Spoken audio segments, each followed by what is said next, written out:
Oui, alors moi ici je suis diététicienne coordinatrice, donc j'ai aussi la partie coordination du parcours de soins des patients. Et effectivement, en tant que diététicienne, quand je les reçois en consultation, c'est pour parler de l'alimentation, de ce qu'ils mettent dans l'assiette, en termes de quantité, de composition, et puis des comportements alimentaires, les écrans à table, manger pas trop vite, est-ce qu'on mange en famille ou pas, est-ce qu'on grignote, voilà.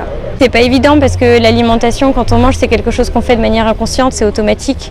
Et il faut réussir à changer les habitudes, et alors, tout en s'adaptant quand même aux habitudes de la famille, mais il faut réussir à mettre en place de nouvelles habitudes, de nouveaux comportements, et ça peut prendre du temps, c'est pas évident.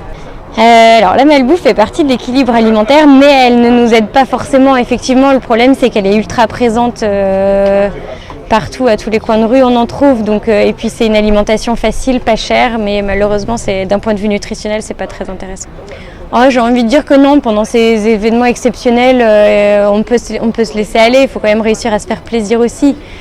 Quand il y a ce genre d'événement, après on rattrape sur les repas d'après, ou on anticipe en faisant des repas un peu plus légers avant. Mais non, je pense qu'il faut pas trop faire attention sur ces événements.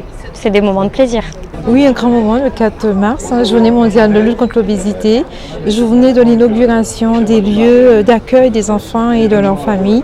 C'est vraiment une date symbolique pour nous. Si, tout à fait. Vous savez, c'est la détermination de tout un chacun de l'équipe. Et effectivement, nous avons eu le département à nos côtés pour nous permettre d'avoir ce lieu unique qui existe en France hexagonale et en Guadeloupe. Un fléau, c'est alarmant. C'est vraiment une épidémie. Et c'est un vrai problème de santé majeur et public sur le territoire. Ça fait depuis 2016 qu'on travaille. Et on ne travaille pas que le 4 mars, on travaille toute l'année pour accompagner nos enfants et les familles.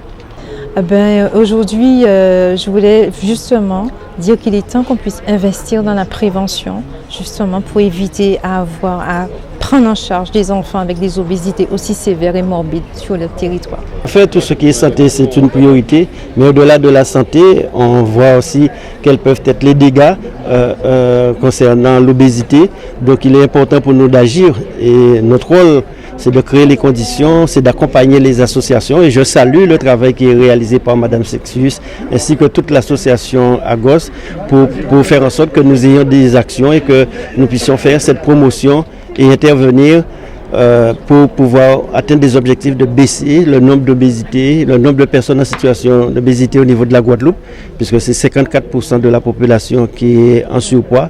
On sait aussi que les personnes ayant dans des conditions les plus défavorables sont également les plus nombreuses donc, concernant ce fléau. Donc cette nécessité d'agir, et d'où cet équipement que nous mettons à la disposition de l'association. C'est un véritable fléau. Les chiffres parlent de même, 54% des Guadeloupéens en surpoids. On a pratiquement près de 10% en situation d'obésité. Donc nécessaire d'agir. Donc nous, on intervient sur la promotion de la santé. On accompagne les associations.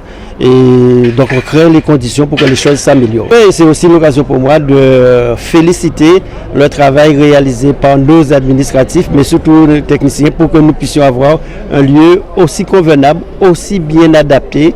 Et les choses ont été bien pensées, la GOS et le département, et qui montrent que lorsqu'on travaille ensemble, en toute communion, les résultats sont là. Maintenant, à charge pour l'association de poursuivre dans cette volonté qu'il puisse y avoir donc des actions. Les familles qui ont des enfants en situation d'obèse, je les invite à pouvoir venir dans ces lieux, obtenir des conseils, obtenir un accompagnement pour que la situation s'améliore pour elles.